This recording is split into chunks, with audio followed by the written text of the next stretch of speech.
Your name and occupation, then state your question. I'm Sakina D'Souza, and I'm a Catholic. I believe Brother Yusuf was a Catholic before. I would like to ask him the simple question. He was brought up like a Catholic, but what made him change? Doesn't he believe that the Messiah is true, or did he ever feel that the religion, Catholic religion, has not brought up any Messiah and the Bible is false? I would like to just know what that means, because he said he was a Catholic before and now he has become a Muslim. What made you change? What was that storyline before? Doesn't he believe that there is a Messiah, or the Messiah had come, saved us, died on the cross? Thank you very much for a good question. I hate to disappoint you, but I wasn't a Catholic. But I was with a Catholic priest the night that he accepted Islam. And I asked him these questions you asked me.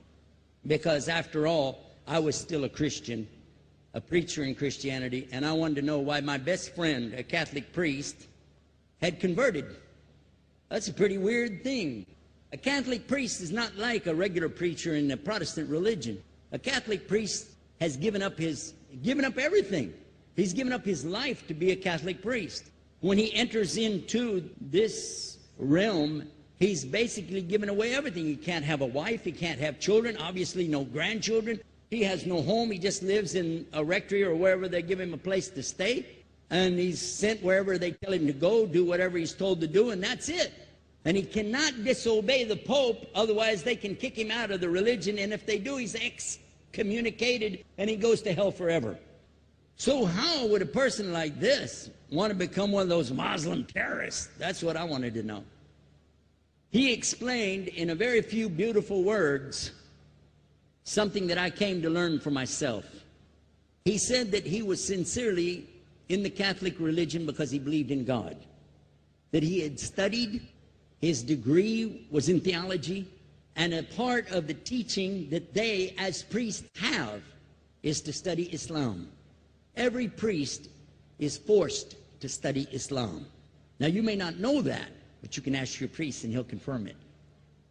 And when you study Islam, even when Islam is taught to you by somebody who hates Islam, as long as they don't corrupt it too far, you can still see the truth in Islam. A classical example happened to me just recently when I was in Saudi Arabia. A friend of mine, very old copy of one of the first Qurans ever translated to English by George Sale.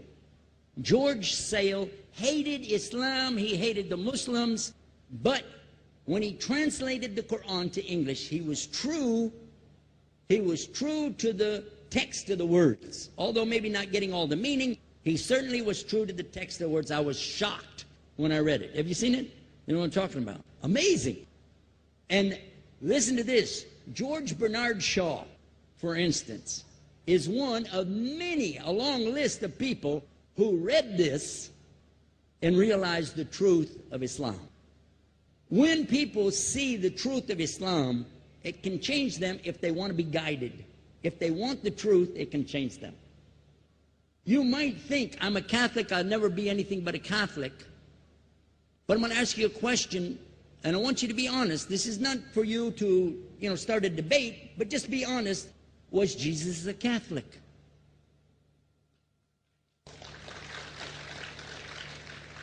And it's not open to debate, so there's no point in opening that up, because you know and I know he wasn't. The Catholic Church was in business about 300 years before Jesus was born. It's on their website. Don't go like this. It's on their website. That's where I took it from. The Catholic Church was really started in Rome by Alexander the Great. Do you know what the word Catholic means? It means universal. It was the universal church for the Roman Empire. If you didn't join it, you could not be a Roman citizen. And it was opposed to the teachings of Judaism and opposed to the teachings of the early Christians for more than 200 and some years. And they were diametrically opposed to each other to the extent that it was the Romans killing the early Christians. Now, if you understand that, and you go to their website and read, they didn't even take over Christianity until the year 325 AD. And when they did, they changed a lot of things, again, referring to their own website.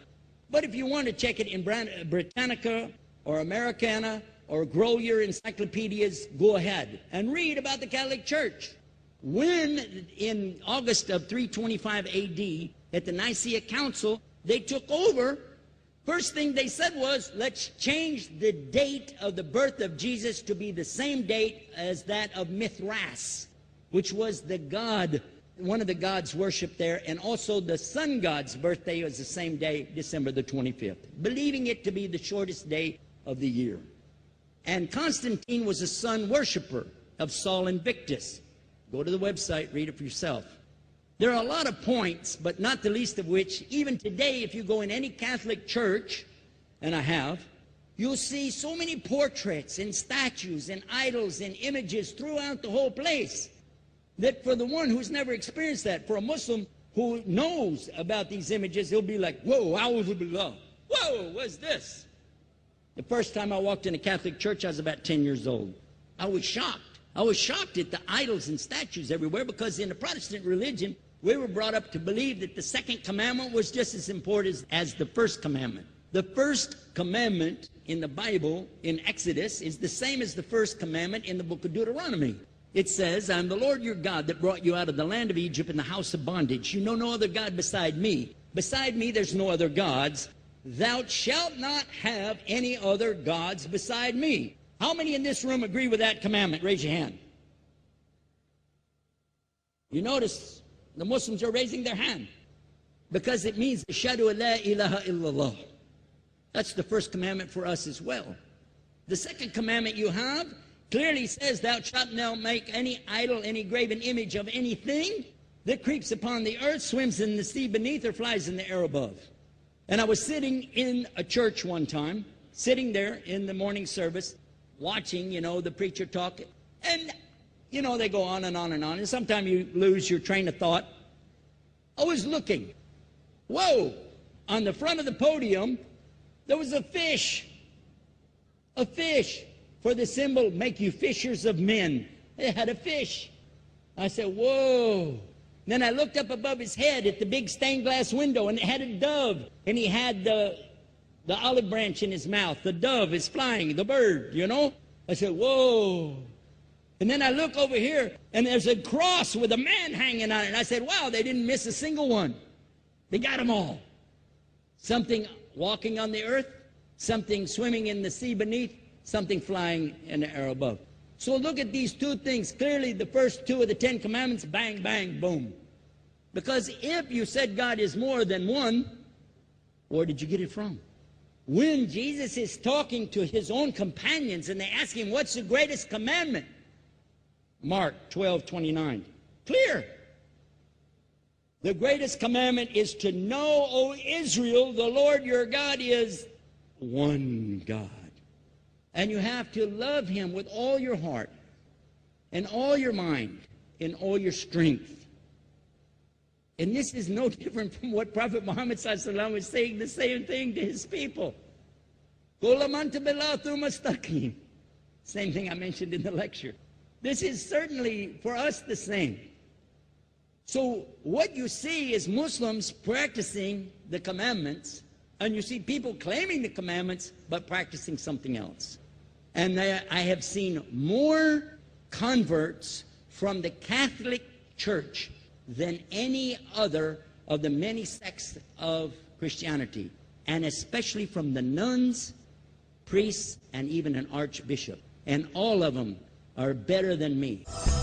Those guys and women that I see do this, they still sacrifice their whole life to get the true message of Islam, not only to you, but to Muslims as well, because we all need to know about it. But thanks for a great question.